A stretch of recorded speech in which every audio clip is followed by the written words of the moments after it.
A shootout during rush hour in downtown Orlando. Police just identified the man they say shot first, forcing them to shoot and kill him.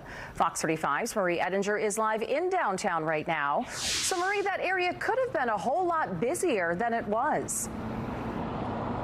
Yeah, you can see that intersection behind me, and the man police were after is named Michael David Dennis. This is where they say everything happened with that shootout involving Dennis. And you can see there's still caution tape blocking off this area near the intersection. This is actually right outside of a fairly large business complex. I went around today talking with people at different businesses. They said, thankfully, they happened to have closed up shop an hour or two before the shooting, so they were never in danger. A lot of businesses in this area told me that.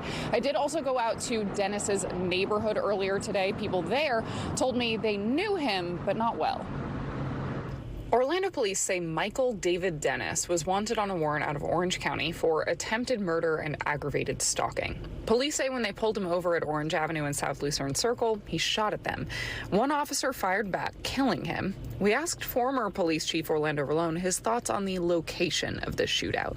Yes, it was a heavily populated area. Law enforcement officers are trained to be sure about what their target is and obviously what's not only in front of them, but behind the target. So whenever an officer fires their weapon, ultimately they're responsible for where that round lands.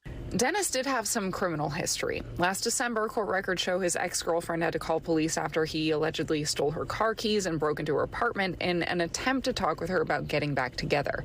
This was after she'd already gotten an injunction against him for domestic violence. I did reach out to his ex, but she told me she's grieving and didn't want to interview. We are still working to learn more about the attempted murder officers say Dennis was wanted on. We're also hoping to learn more about the traffic stop that led to the shooting. The tag came up as a stolen vehicle, and then that tag came back to the person who was driving it as the person wanted with a warrant. Orlando police wouldn't answer my questions today about who the vehicle belonged to, how they realized it was stolen, whether they knew when they pulled it over that Dennis was wanted.